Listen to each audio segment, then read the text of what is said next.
Hi, welcome to the Consulting Edge, the podcast sponsored by SmartMAI.ai, your AI growth engine.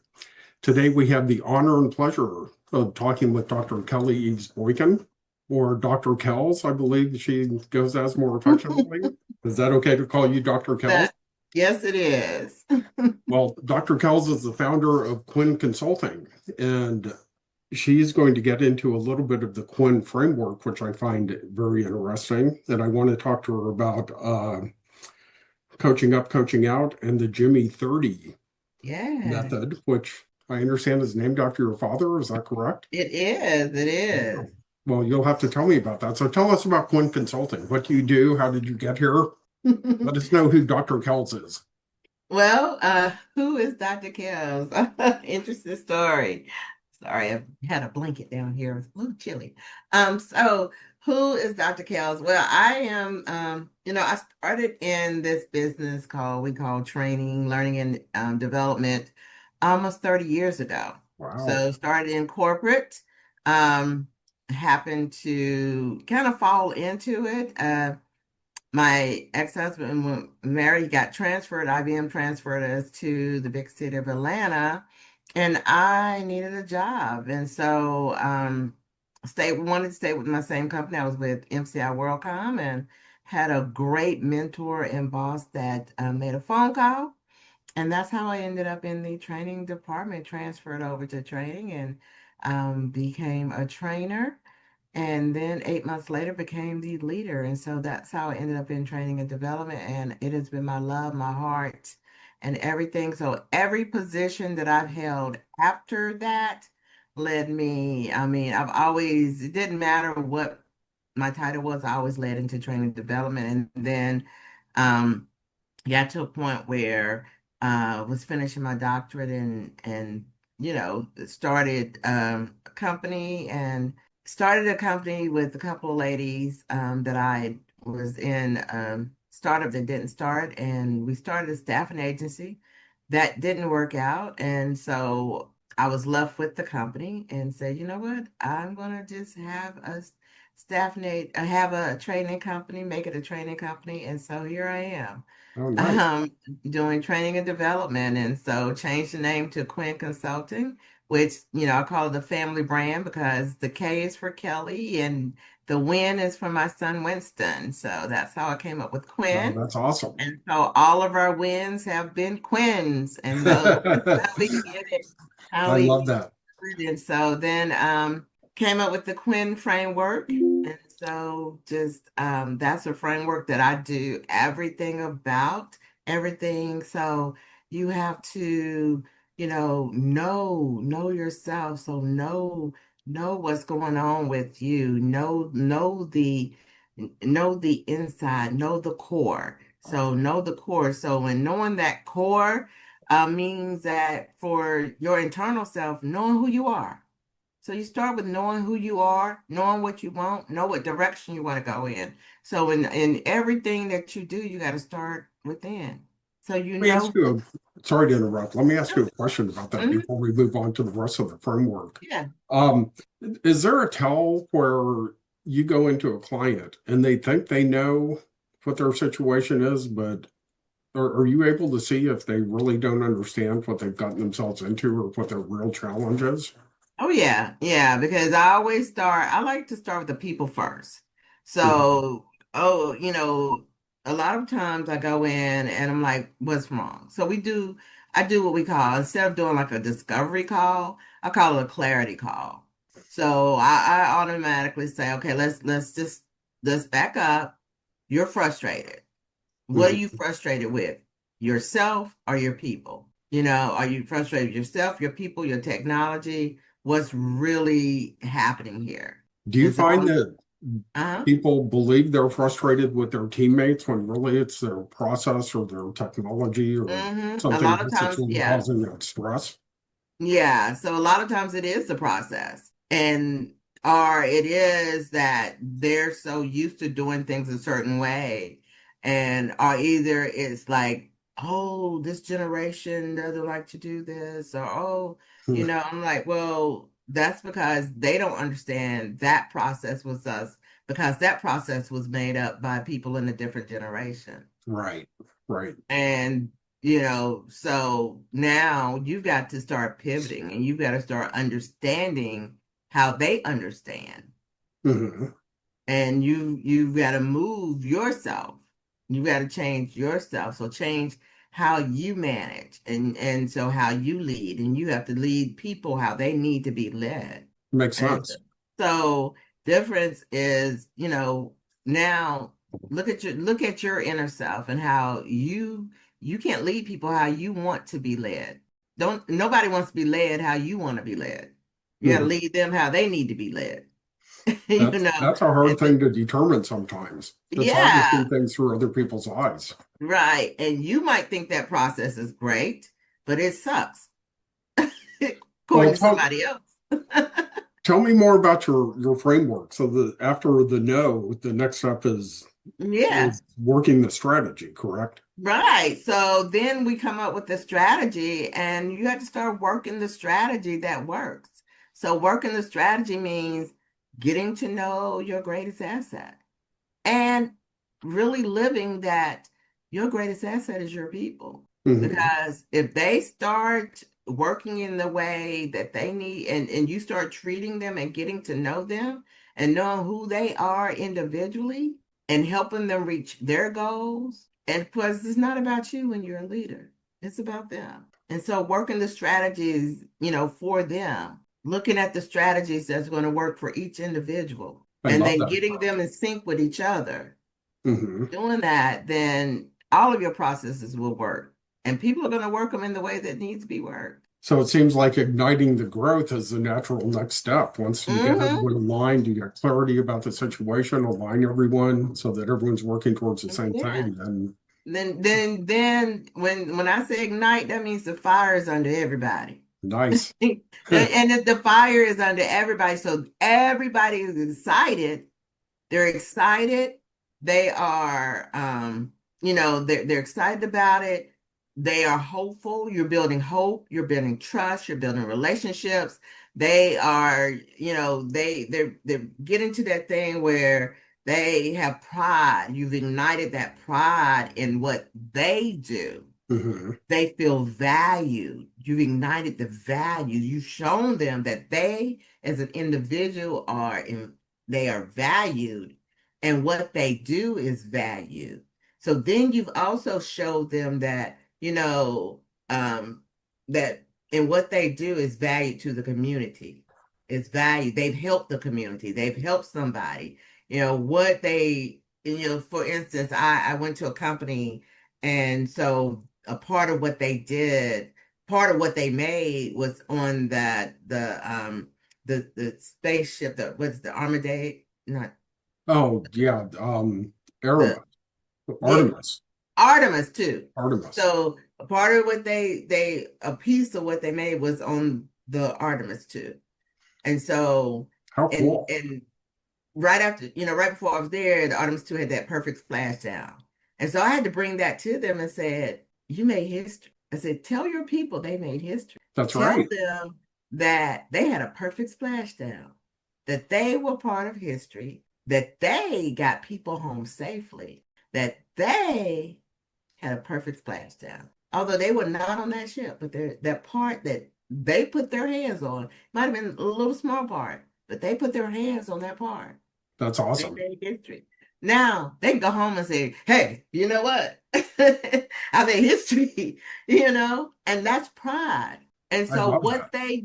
the part of their work that they do, so when you get people to start thinking in that way, that a part that I put my hand on, that I worked on, that I constructed, that I had something to do, made history, that's you're pulling at their heartstrings, and that gives them something that they can go home, that their families can be proud of. That's a motivation that goes way beyond any financial reward Exactly. and even beyond personal recognition.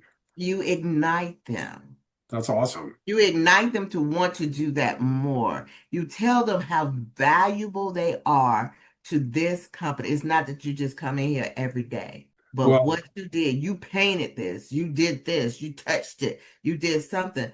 People want to know that they are valued. They want to know that what they did is a valuable part of of history. Absolutely. And And by the way, so that, yeah. I'm going to jump in with a shameless plug for Yeah. all of those people that worked on that and want Mhm. an Artemis t-shirt. My Yeah. cousins happen to own and run Space Coast T-shirts, which does Yeah. all of the NASA T-shirts like that. See? So Space Coast T-shirts, my cousin, give them some Oh, wow. business. But Yeah. well, so that's awesome. And the growth part obviously interests me a lot because we offer a growth engine that helps people accelerate their sales and become more efficient in closing business. But the last stage is really nurturing. Hmm. So tell me about that. Once you So, I ignite mean, that and growth once, and the company's taken off. yeah, once people get ignited, you don't just leave it at that. You keep coaching them. You keep nurturing them. You keep pouring into them. You make sure. So my goal and one of the things that I do is like turning leaders. Don't just think of yourself just because your title is manager. You are really a coach, Mhm. and coaches continue to coach, coach, coach. So I don't care if you got a goat on your team. The goat needs a coach.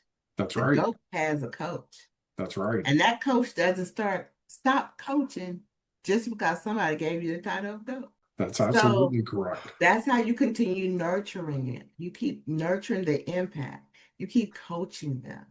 And so that's what Kwin does. We don't just come in and provide a training product to people. No.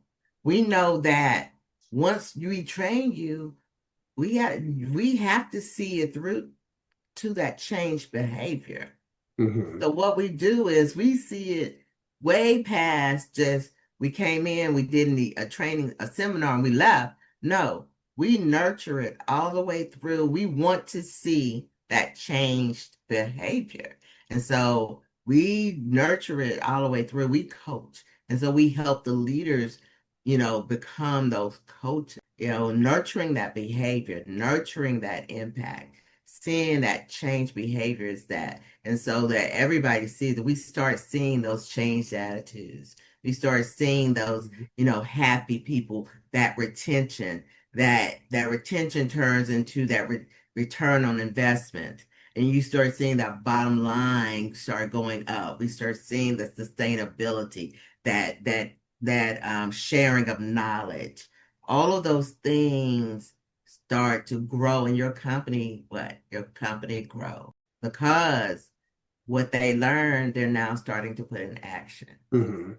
And that action is just that impact. Well, and I So, can see a side effect of what you do. You're mhm, training on enthusiasm as well, and you're bringing that enthusiasm to the table. That's awesome. mhm. And that's what you want. That's what you want. You want people to, again, nurture that impact. And then they start teaching others. Each one Exactly. teach one. So, and that's like my mission: transform, educate, elevate. And so, not just elevate to the people in class. You know, I tell them, you elevate it by using it right away, because if you don't use it right away, you're going to lose it. Mhm. And then I want you to elevate it one more step. Elevate it one more step by teaching somebody else. Each one teach one. So, two more questions about Mhm. Quinn.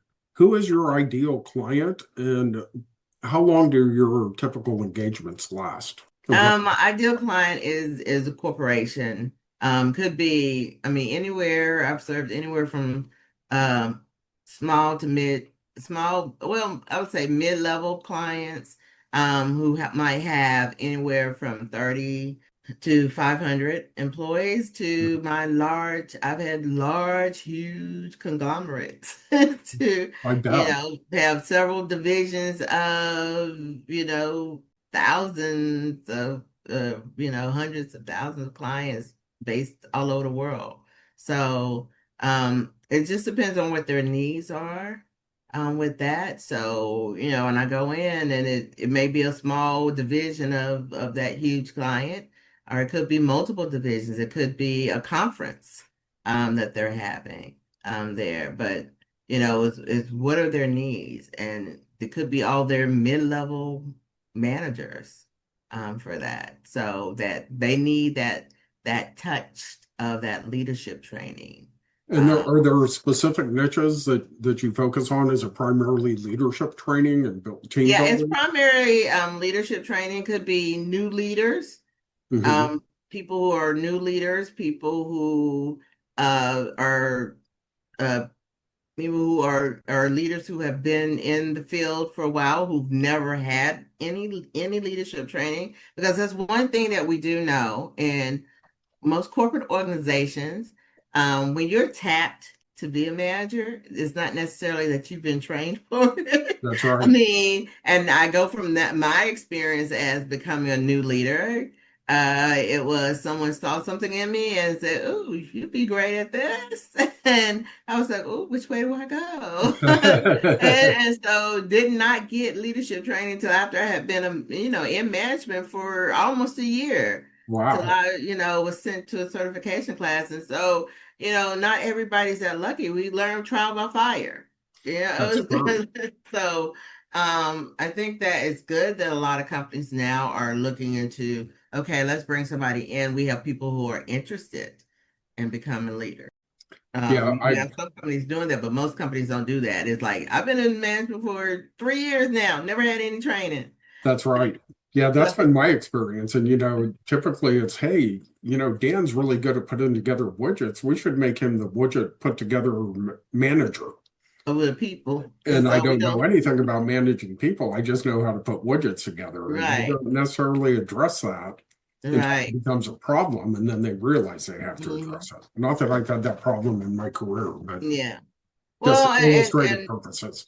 what people don't realize is that you may be good at doing the job, but you may not have the people skills. They look at people, oh, he's got charisma, but that doesn't mean that you can manage the people side of it because, and it's funny because when I do certain classes, as a survey is like, what percentage of your time do you do human resources? And most of the managers like, oh, about 5% of the time, 5%. 10% of the time. And it's funny because the answer is 100% of the time. Exactly. And they don't get it. I'm like, you automatically think that human resources is the human resources function, like the department human resources. No.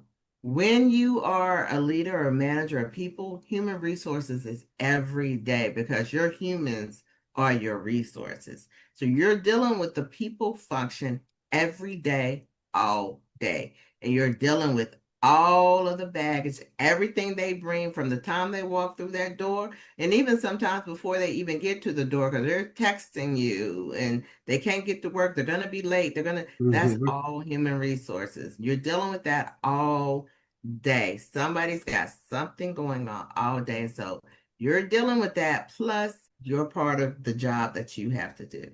Exactly. And And to your point earlier, those people have to understand how people need to be managed, and mhm, everyone is a little different. And having that, not to use a buzzword, but the emotional intelligence and that skill developed to be able to do that's hard to do without hands-on practice. But mhm, you know, assistance in that is yeah. very helpful when people get into leadership positions. Getting that Mhm, hands-on training from someone like you is invaluable. right. And Well, that's like, I'm gonna switch the conversation a little okay. bit to my favorite subject, which is AI and technology. Oh, yeah. Um, so I'm curious how you might be using AI both in growing your business and in conducting your business when you have clients. And second, what you're saying from your client base in terms of AI and whether they're leveraging it in the training and development space or in Mhm. other aspects of their business that you're seeing. What's your take on that? Oh, well, I use it every day. I use it. I mean, at first I was a little, like, oh, let me dabble in it because as an old IT head, I'm like, I'm gonna always dabble in it to see, what is it and how can I use it? But when I tell you AI, I mean, I use chat and she's my sister and and so we have a very good relationship. I started out just like I like drop my writings and my things in it mostly is what I do. I do a lot of edits in it. Find it very easy to talk to and ask questions in it. Mhm. So it makes my job a lot easier. It makes it a lot easier. I have a lot of things that I've written, and so to get another view on it, perspective on another edit on it, um, to make it, I mean, because as a researcher, I'm very wordy, and some things I want to make more simple. Coming to graphics. I am a graphic, I dabble, I have a son and ex-husband who are graphic designers and 2D and 3D designers, and I dabble in it. I know Photoshop and Nice. Adobe Express and all those things, and I know Canva very well, but I take those things and drop it in there. I'm like, okay, I want this simple change the colors on this because I don't have time to use my other products. So it has helped me tremendously. And especially like in my trainings, I want something to look a little bit more dazzling. So I do use it, and I encourage people to use it on scripts, especially when they're trying to come up, if they have a problem player and they need scripts for different things, I encourage them to use it. And I tell them, That's awesome. that it is not to be afraid of. It's not going to replace your jobs. It is not. I think I get that. A lot of people are afraid of because they think it's going to. I said, it's like data because I teach a lot of data and analytics classes. I said, it's like data. It's just out there. You have to input something into it. It's not going to replace the human side of it. You still, although it feels really human, you once you get into it, because like my sister, she's my chief strategy sister, and we have a really good relationship, but sometimes it gets frustrated because I'm like, no, change it to my logo that I created. No, and it keeps putting the wrong thing in there. I changed it to these colors. Oh no, you're not putting in the right thing. So, but that's what you have to, you have to feed it the information you want it Hmm. for it to do and you have to prompt it in the right way. You have to tell it the right things. It's not going to automatically do what you want to do unless you tell it to do what you want to do. And you still have to go out there and make sure it's you have to still do your research. That's very true. And that, Yeah. that comes up in every conversation I have. Mhm, I've taken to the phrase the art of the prompt. You have to know mhm, how to prompt. You have to know when to ask it negatively instead of positively. mhm. And you have to get into practices of double checking one platform against another because they're a little bit different and they're going to give you different perspectives. Um, Exactly. well, it sounds like you're using it quite a bit. Or so you're actually developing some of your training content with it? Yeah, I mean, I go in, I drop things in it, I do, and a lot of stuff, because I have such a large library, some stuff is outdated. So, formulas and different things like that, and I'm like, I know they're outdated because they're from 10, 15 years ago. And, I go in and I'm dropped out, I say, hey, what's the most updated of that? And then I'll go out and I'll still do the research to see if it matches, Hmm. because I know it doesn't always give me what I need. So I'll Yeah, still, especially if I'm doing tables and different things like that, I'll still go out there and get my citations and get different, you have to. I still have to do the comparison. But some things, like if I can't find them, like, okay, I know there's some more updated. This is 10 years ago. What Right. what has happened in the 10 years? And so it'll give me some things, and then I'll still go do my research, and I still have, access to some research libraries. And so yeah, so I do comparisons. I do a comparison, but yeah, it is very helpful because it can, and it does lead me to different places where I can go. So it's extremely helpful. I tell people, use it Oh, because absolutely. if not, it can lead you to some really good places where you never thought to look in. I mean, when I was writing my book, it's really led me, especially about imposter paralysis. You hear about imposter syndrome all the time, but the Hmm. paralysis part, it has given me some great, nuggets and more leads to go and like jump into those chunks of things to That's really like, awesome. oh, okay. Let me go That's look at this. awesome. Let me go find this research. So yeah, Well, we're running up on time, but I have one final question for you. yes, If you could wave a magic wand and change one thing that technology could help you fix, what would it be?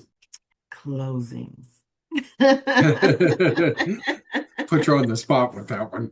No, closings, the sales part of it, closings, and just, you know, taking my human empathy and weighing on people's hearts and, getting them to say yes to Kwin. That's awesome. Yeah, I don't know if it's quite there yet, but we're working on that. I know. We're working on that. Yeah, We it's gonna take a automate as while much for of it that. as we can. So Mhm. the closing is next on my list. Yeah.